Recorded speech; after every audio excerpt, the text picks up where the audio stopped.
1 João, capítulo 3, verso 20.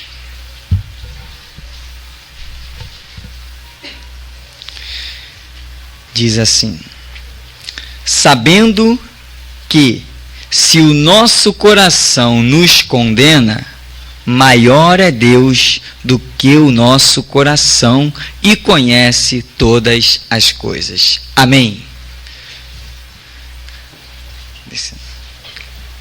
Amados, um fato tremendo existente na palavra de Deus é a razão do Evangelho, é a razão da história de Cristo, a razão da vinda de Cristo, né? Deus amou o mundo de tal maneira que deu o seu Filho unigênito. O fato central de tudo isso é o perdão. O Verbo fez-se carne para perdoar, para ser o sacrifício pelo perdão do homem. A vida de Cristo, as suas dores, o despir-se da sua glória e vir a este mundo, tudo se resume numa só palavra: perdão de Deus para com os homens, né? Veio para o que era seu, mas os seus não o receberam.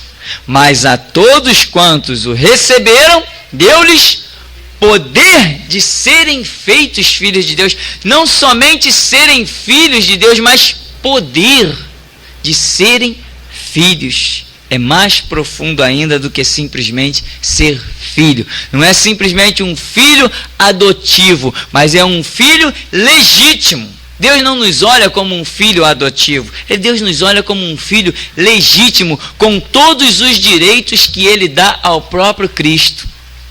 Por isso Jesus disse: todo aquele que vencer, assentar-se-á comigo no meu trono, mostrando uma posição tremenda, mostrando uma posição gloriosa, preparada para as nossas vidas.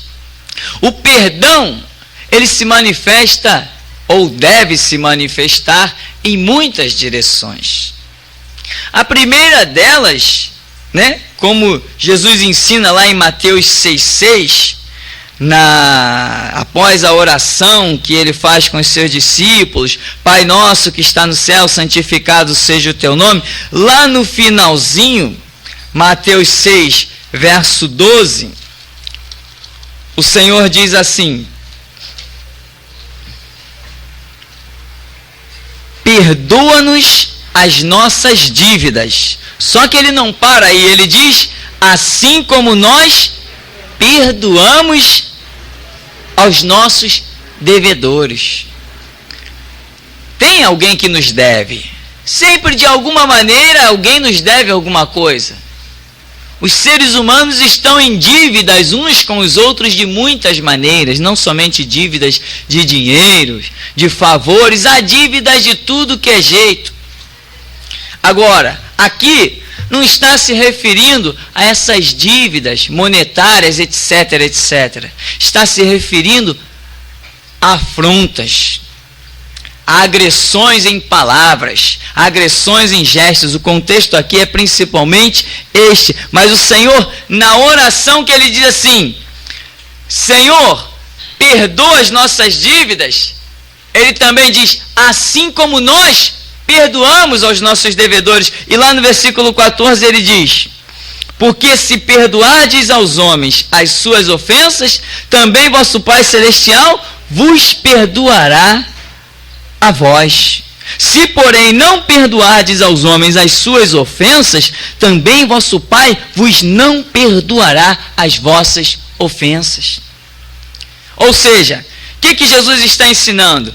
Não adianta você querer o perdão, a graça, a compaixão, a misericórdia de Deus, se você não exercer também a graça, a compaixão, a misericórdia para com o teu próximo. Tem muita gente que quer receber, mas não quer dar. O perdão é o tema central. O perdão mostra um coração puro e quebrantado, e a Bíblia diz que é um coração puro e quebrantado, não desprezarás, ó Deus. Se você quer ser aceito por Deus, meu irmão, o seu coração tem que ser transparente diante de Deus. Por isso que diz, vê se há em nós algum caminho mau e guia-nos pelo caminho eterno. As entrelinhas da palavra vai revelar se há caminho mau em nós, para nos guiar pelo caminho eterno. Então, o perdão se manifesta primeiramente de você para com o teu próximo, se manifesta de Deus para você e vai se manifestando de muitas maneiras. Tem pessoas, por exemplo, que não perdoam a si mesmas. Deus vem e dá a graça. A pessoa vai orar, confessa o seu pecado. Deus derrama aquele bálsamo, a pessoa se quebranta, é abençoada. Aí recebe aquele perdão no seu coração, levanta dali convictamente perdoada. Daí a 5 minutos mais na frente já caiu no mesmo pranto, nas mesmas dúvidas. Será que Deus me perdoou aquele pecado? Será que Deus me perdoou aquela atitude? E o diabo às vezes percebe, né, as coisas, aí começa a sugestionar. Começa a usar pessoas para lembrar o pecado daquela. Começa a ver aquela batalha espiritual. E a pessoa, por não dar ouvidos ao mover de Deus e dar muito mais ouvidos a si mesma ou ao mover das trevas, ela acaba se autossugestionando, não recebendo o perdão de Deus para a sua própria vida. E essas pessoas nunca espiritualmente prosperarão. Nunca alcançarão jamais nenhum ministério, nunca poderão ser um instrumento nas mãos de Deus. Porque aquele que não se perdoa a si mesmo, nega a eficácia do sangue de Cristo Jesus. Amém? Se você não consegue se perdoar, meu irmão, você está negando que o sangue de Cristo seja suficiente para te perdoar. Você está negando que a revelação da palavra seja suficiente para te dar a vitória. Você está negando Apocalipse 12:11. Eles o venceram como? Pelo sangue do Cordeiro e pela palavra do testemunho. Não amaram suas vidas até a morte. João 3,16 diz que Deus amou o mundo de tal maneira e deu seu Filho, para que aquele que nele crê não pereça, não seja destruído, mas tenha vida eterna. Isto não pode ser negado. O perdão é muito profundo, é tremendo, vai estar presente em toda a retórica do Evangelho. João Batista já entra no cenário dizendo para as pessoas, olha, arrependei-vos, porque é chegado o reino de Deus. Por quê? Porque o Senhor virá. Tem que estar em arrependimento para receber o perdão. Sem arrependimento, não há perdão. Agora, tem pessoas que sabem muito bem dizer diante de Deus, Senhor, perdoa as minhas dívidas. Senhor, olha, vacilei, me perdoa. E Deus está dizendo assim, mas você não perdoa ninguém. Você só quer o perdão. Eu te perdoo, mas você não perdoa ninguém. Você não abre mão de nada. Sabe o que acontece? Essas pessoas se autotraumatizam, formam uma cicatriz na alma incurável. Meu irmão, se nós pudéssemos ver a alma das pessoas, as feridas da alma, nós ficaríamos assustados. Tem pessoas com a alma completamente dilacerada. Se a alma sangrasse e nós pudéssemos ver, nós íamos ver pessoas completamente bombardeadas, caindo, como se diz na gíria, caindo pelas tabelas, com a alma toda ensanguentada, porque as pessoas sustentam o ódio, a arrogância, a altivez, ferem-se a si mesmo, porque o ódio de uma pessoa não causa nenhum mal para ninguém, causa para si mesmo. Até a ciência prova isso. Até a ciência já prova isso, que quem guarda mágoa, rancor, fica doente do nada. Até a ciência já prova isso, como se não bastasse a Bíblia mostrando, Deus usa a ciência para mostrar ao seu povo. É necessário abrir o coração e liberar perdão. Não tem que ficar guardando mágoa, rancor. E olha, meu irmão, uma raiz de amargura, como a própria Bíblia mostra em Hebreus, contamina tudo. Foge, meu irmão, também desses.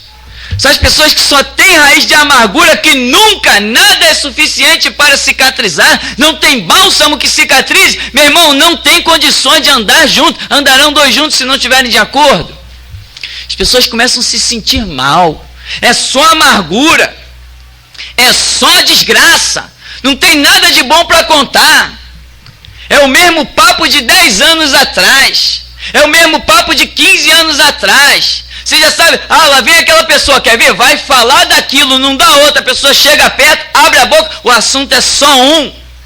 Não conheceu Jesus Cristo como deveria conhecer. A plenitude da revelação, da glória, do sangue de Cristo derramado. E às vezes essas pessoas estão dentro da igreja, meu irmão, há décadas. Essas pessoas estão dentro da igreja há décadas e não alcançam a revelação do sangue de Cristo derramado, que é suficiente. Tem até um louvor que nós cantamos, né? Que ele levou sobre si a dura cruz, ele levou sobre si a minha dor, levou sobre si o meu rancor. Levou mesmo o meu rancor, a minha mágoa, a minha altivez, levou mesmo? Bom, pelo menos deveria ter levado. Deveria ter levado, eu deveria ter permitido que ele levasse. E tem pessoas muito traumatizadas, meu irmão, na alma, no espírito e enfermas no corpo, na carne, simplesmente porque não conseguem liberar o perdão, mas também não se preocupam em buscar em Deus a força para liberar.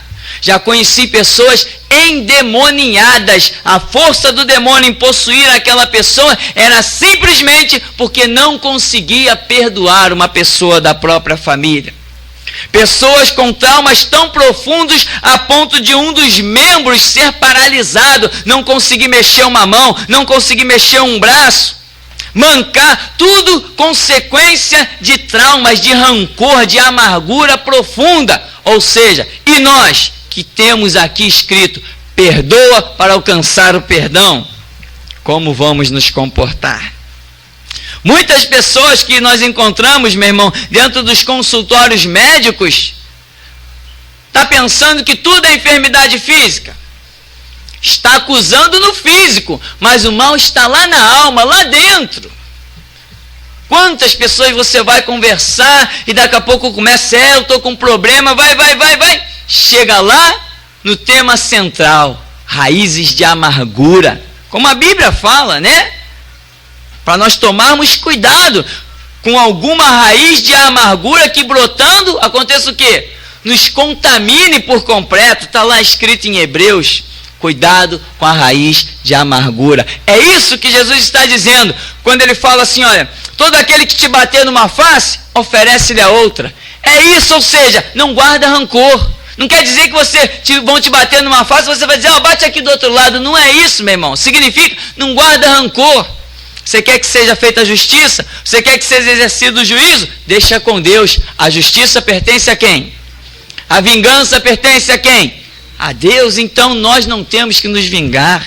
Nós não somos vingador. Vingador é Deus. Nós não somos justiceiros. Justiceiro é Deus. Nós não somos perseguidores dos nossos inimigos. Mas Deus é. Saulo, Saulo, por que me persegues? Ora, imagina. A quem Saulo estava perseguindo? A igreja. Então, meu irmão, abre o teu coração, libera. Quantas pessoas, olha, eu já orei por isso, já orei por aquilo, já pedi não sei quem para orar, já fui não sei aonde orar, esse mal não me deixa. Perdoa, libera o perdão, vai ver que o mal vai deixar. Porque Jesus disse, se perdoarmos aos outros as suas ofensas, também o vosso Pai vos perdoará as vossas. Ou seja, se eu não perdoar, o Pai também não me perdoará. E a grande questão, voltando a um tópico que nós já abordamos, que as pessoas se traumatizam, muitas vezes, não perdoando a si mesmo. Meu irmão, isso aqui é uma questão muito séria. Muito séria.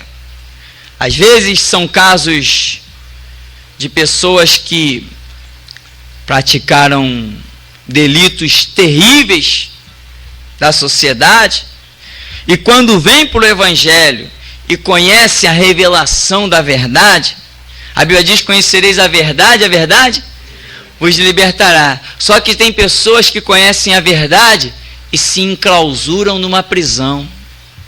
Põe a mão na consciência e diz assim: eu não deveria ter feito aquilo. Aí pronto.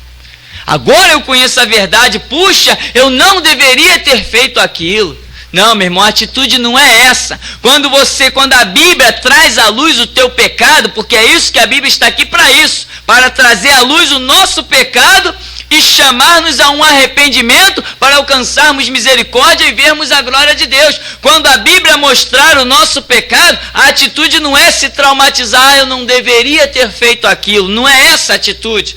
A atitude é pedir perdão e receber o perdão de Deus. Esta que é a atitude. E aí tem pessoas que às vezes até os profetas se levantam na igreja: olha, Deus já te perdoou, por que você insiste em pedir perdão pela mesma coisa todo dia? Se abre a boca todo dia para pedir perdão pela mesma coisa. Não diz a palavra que Deus amou o mundo de tal maneira e deu seu Filho? Não diz que Jesus derramou seu sangue para perdoar? Não diz que o Espírito nos guiará em toda a verdade? A Bíblia diz tantas coisas e as pessoas continuam lutando contra a verdade de Deus. Você tem simplesmente que aceitar o perdão, colocar o perdão de Deus no teu coração, se entregar nas mãos de Deus e ser uma potência na mão de Deus. Mas enquanto a pessoa não alcança essa liberdade de espírito: não, Senhor, eu matei. Não, Senhor, lá eu sacrifiquei nas caladas da noite. Senhor, eu fiz, eu aconteci. Não, eu não me perdoo. Se você não se perdoa, significa que você está negando a eficácia da palavra e do sacrifício de Cristo em te perdoar. Nunca Deus contará contigo para nada. Não pode contar, não tem como contar. Como Deus vai contar com uma pessoa que nega a eficácia da sua palavra? Então, meu irmão, nessa oportunidade, você vai exatamente trazer à memória o que diz a Bíblia. Como Deus falou: dos vossos pecados não me lembrarei mais. Lançarei nas profundezas das águas. Que águas são essas? As profundezas da sua própria palavra, que te garante o perdão. Você está perdoado. Deus te olha através do sangue de Cristo e não vê pecado na tua vida, meu irmão. Quanto tempo tem que você pecou? Tem meia hora que eu pequei. Pediu perdão? Então acabou. Não há pecado na sua vida. Porque a igreja que vai ser arrebatada não é uma igreja que tem pecado. É uma igreja que tem pecado perdoado. Amém? Deus veio procurar santo. O que ele diz? Não necessitam de médicos os sãos, mas sim os que estão enfermos. Glória a Deus, porque nós somos enfermos, porque somente os enfermos podem receber um Cristo tão glorioso. Como é bom ser enfermo. Se tem que ser enfermo para receber esse Jesus, todos nós queremos ser enfermos. Que maravilha. Tem que ser morto para encontrar a vida que há em Cristo, então eu quero morrer também. É maravilhoso conhecer esse Cristo. Então, meu irmão, você não pode negar de maneira alguma a eficácia da palavra de Deus. Se você fizer isso, aí você deixa de ser amigo de Deus e passa a ser inimigo, porque está negando a eficácia da sua palavra.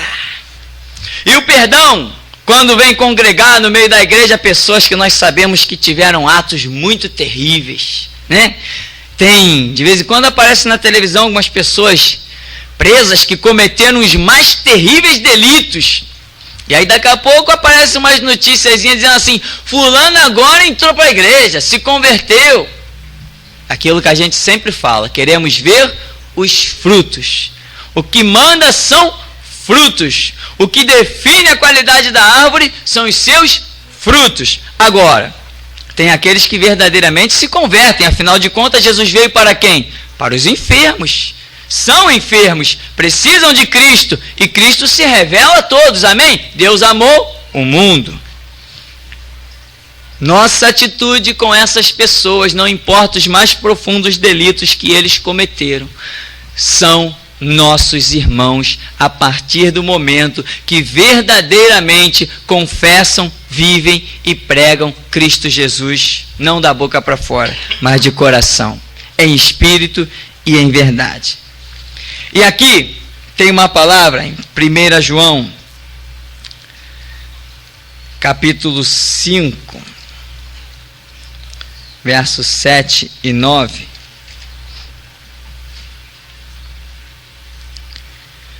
Diz: porque 3 são os que testificam no céu: o Pai, a Palavra e o Espírito Santo. E estes 3 são um. E 3 são os que testificam na terra: o Espírito e a água e o sangue. E estes 3 concordam num. Se recebemos o testemunho dos homens, o testemunho de Deus é maior, porque o testemunho de Deus é este, que de seu Filho testificou. Então, o que temos hoje testificando no céu é o Pai, a Palavra, que é Jesus, e o Espírito Santo. Na terra, nós temos o Espírito Santo, a água, que é a Palavra, e o sangue, que é o sacrifício de Jesus Cristo. Com tudo isso que nós temos, nós vamos negar a eficácia do perdão de Deus? De modo algum. O primeiro verso que nós lemos, 1 João 3,20, diz que se o nosso coração nos condena, maior que o nosso coração é Deus, que conhece todas as coisas. Muitas vezes, meu irmão, o teu coração te condena mesmo. O teu coração te aperta, o teu coração te oprime. A tua mente te bombardeia, não te deixa dormir. Mas é você mesmo. O perdão de Deus já aconteceu na sua vida. Que às vezes falta crescimento espiritual para as pessoas entenderem e receberem coisas profundas de Deus. Pessoas que sacrificaram vidas humanas em magia negra. Pessoas que sacrificaram vidas humanas nas caladas da noite. Fizeram horrores em cemitérios. Pessoas que, meu irmão, fizeram atrocidades. Quando vêm para o Evangelho, estão traumatizadas e não conseguem se perdoar. É necessário um carinho especial, um ensino especial, deixar o Espírito pairar sobre a palavra, atingir o coração dessas pessoas. Mas a grande verdade é que não importa o pecado, Deus perdoa, pois para isso se manifestou o Filho de Deus, para desfazer toda obra maligna, toda obra contrária aos princípios de Deus. Amém? Então você recebe o perdão de Deus na sua vida? Você tem dúvida de que Deus te perdoa? Não pode ter essa dúvida. Quem tem essa dúvida não anda por fé. Onde há dúvida, não há fé. E alguém que não é perdoado por Deus está em condenação. Só que às vezes quem se condena são as próprias pessoas e não Deus. Amém?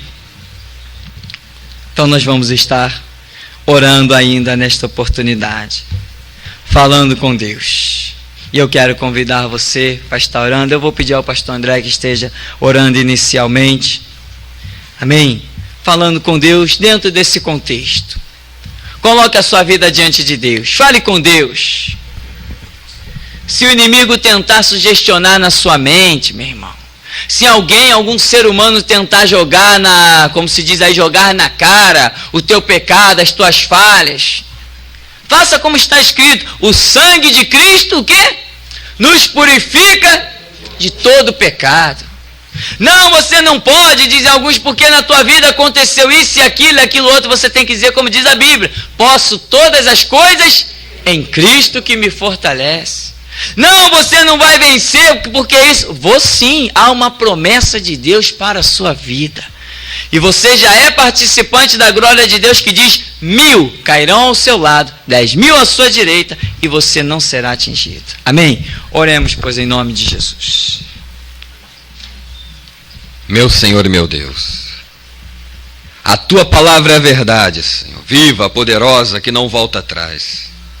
Por isso, meu Deus, nesta noite, nós recebemos para nós a tua palavra que diz que o sangue de Cristo nos purificou de todo pecado, lançou fora as nossas transgressões. A tua palavra que diz, ó Deus, em Romanos 8:1, que nenhuma condenação há para aqueles que estão em Cristo Jesus, que não andam segundo a carne, mas segundo o Espírito. Por isso, meu Deus, nós cremos que Jesus Cristo levou sobre o madeiro a nossa culpa, se fez maldição em nosso lugar. Por isso nós recebemos, Senhor, ainda que imerecedores, indignos, incapazes, nós recebemos o perdão que há em Cristo Jesus. Nós recebemos, Senhor, o sacrifício do teu Filho naquela cruz, que é o autor e consumador da nossa fé.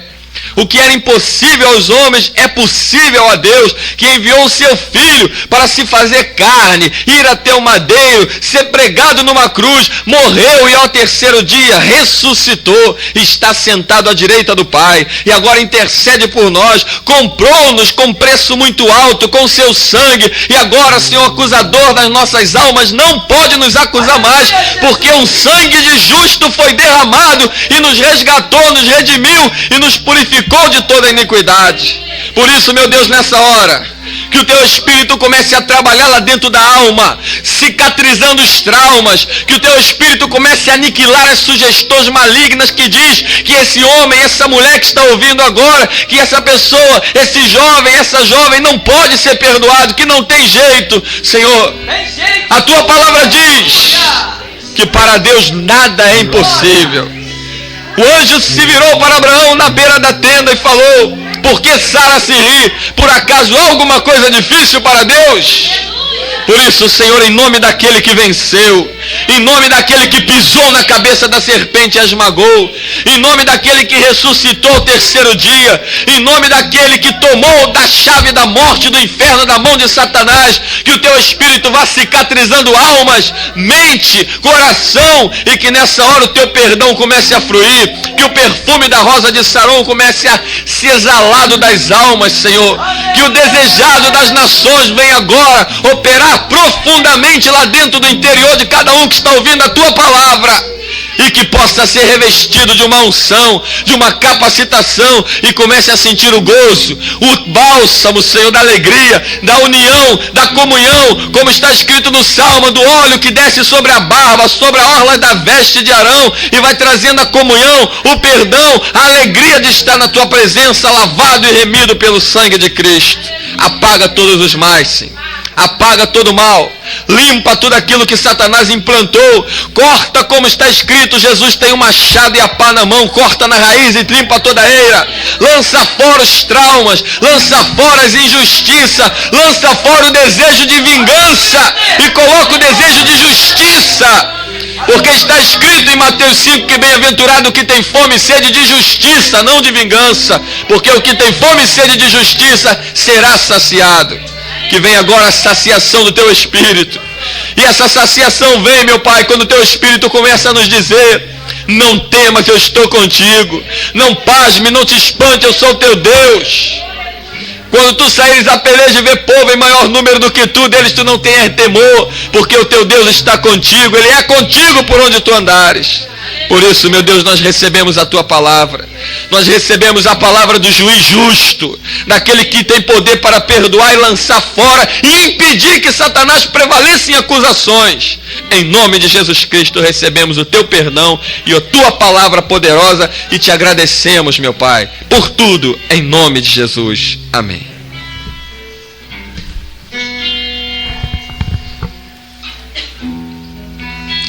Por mais que eu procure meus anseios esconder, há em mim vontades que contorcem meu querer.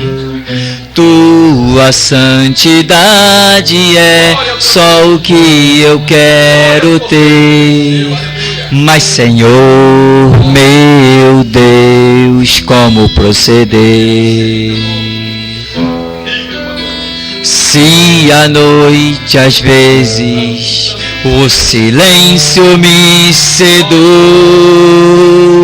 e por torpes rumos meu coração me conduz, uma sombra me persegue mesmo onde há tanta luz, me quebranto quando vejo